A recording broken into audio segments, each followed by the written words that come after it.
कृष्णा अंधेकर समर्थ police ठाण्यात हजर झालेला आहे। कृष्णा अंधेकर हा अंधेकर टोळीचा असून आयुष कोमकर प्रकरणातला मुख्य आरोपी आहे। कृष्णा अंधेकर हा गेल्या अनेक दिवसांपासून फरार होता।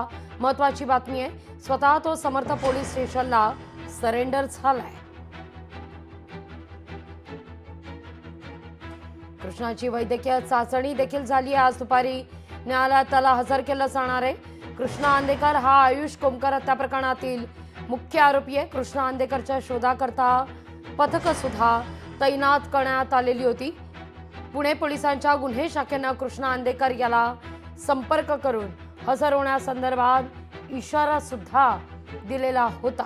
कृष्णाची वैद्यकीय तपासणी आता झाली असून त्याला दुपारी न्यायालयात हजर केलं जाईल। पोलीस अधिक कोठडी मागण्याची शक्यता नाकारता येत नाहीये। कृष्णा अंधेकर गेल्या अनेक दिवसांपासून फरार होता आणि आता हा अंधेकर समर्थ पोलीस ठाण्यात स्वतः हजर झाल्याची बातमी आता समोर येतेय। आयुष कोमकर प्रकरणातील मुख्य आरोपी अंधेकर आणि कोमकर टोळीतला एक महत्त्वाचा म्होरक्या असा हा कृष्णा अंधेकर पोलिसांना आता शरण आलेला आहे।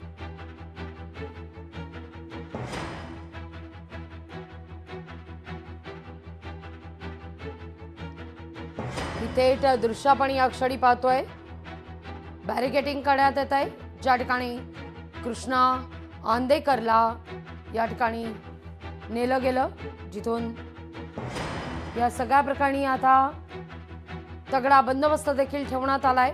अधिक माहिती घेऊया आपले प्रतिनिधी अमोल धर्माधिकारी यांच्याकडून। अमोल, आपण पाहतोय या ठिकाणी कृष्णा अंधेकर स्वतः सरेंडर झाल्याचा पाहायला मिळत आहे। आता वैद्यकीय तपासणी पूर्ण झाली आहे, न्यायालयात लवकरच हजर केलं जाईल। नक्की सकाळी 11:15 वाजता कृष्णा अंधेकर हा समर्थ पोलीस ठाण्यामध्ये हजर झालेला आहे। त्याची आता वैद्यकीय चाचणी पूर्ण झालेली आहे आणि दुपारी 3 वाजता त्याला पुणे न्यायालयामध्ये हजर करण्यात येणार आहे। 5 सप्टेंबरला जी आयुष कोमकर याची हत्या करण्यात आलेली होती, या हत्येचा कट हा कृष्णा अंधेकर याने रचलेला होता अशी माहिती पुढे आलेली होती। मात्र कृष्णा अंधेकरच या संपूर्ण प्रकरणामध्ये फरार होता। गेल्या 10 दिवसांपासून तो फरार होता। गुन्हे शाखेच्या पोलिसांकडून त्याचा शोध घेण्यात येत होता।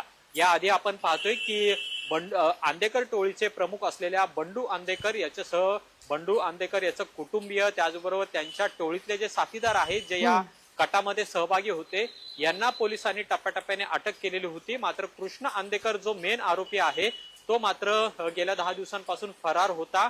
पुणे पोलिसांनीही त्याच्याशी संपर्क साधण्याचा प्रयत्न केलेला होता, त्याला सरेंडर होण्याच्या सूचना दिलेल्या होत्या आणि त्यानंतर आज सकाळी 11:15 वाजता कृष्णा अंधेकर याच समर्थ पोलीस स्टेशन मध्ये हजर झालेला आहे। आता त्याला पोलिसांनी ताब्यात घेतल्यानंतर पुढची कार्यवाही आहे ती केली जात आहे। इतके दिवस कृष्णा अंधेकर हा नेमका कुठे राहिलेला होता, कुणाच्या संपर्कामध्ये होता आणि आयुष कोमकर याच्या हत्या प्रकरणामध्ये त्याचा जो प्रमुख सहभाग म्हटला जातोय तो नेमका कुठल्या अर्थाने होता, कारण गेल्या वर्षी वनराज अंधेकर याची हत्या करण्यात आलेली होती।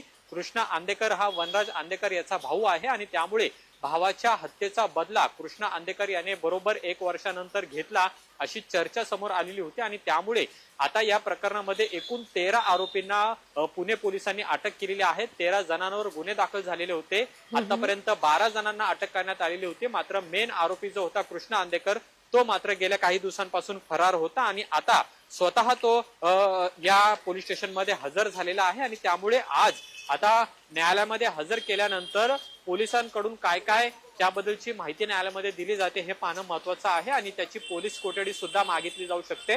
पण 5 सप्टेंबरला झालेल्या आयुष कोमकर हत्या प्रकरणामध्ये आता सर्व आरोपींना अटक केल्यानंतर पोलीस कशा पद्धतीने वेगाने याचा तपास करतात आणि आरोपपत्र नेमकं कधी दाखल करतात या सगळ्याकडे लक्ष असणार आहे। पण या संपूर्ण आयुष कोमकर हत्या प्रकरणाचा प्रमुख आरोपी जो होता तो कृष्णा अंधेकर मात्र आता पोलिसांसमोर हजर झालेला आहे। अगदी, त्यामुळे अमोल अनेक धागेदोरे सुद्धा हाती लागण्याची शक्यता नाकारता येत नाहीये। तुर्तास धन्यवाद अमोल, तुम्ही दिलेल्या एकूणच सविस्तर माहिती करता।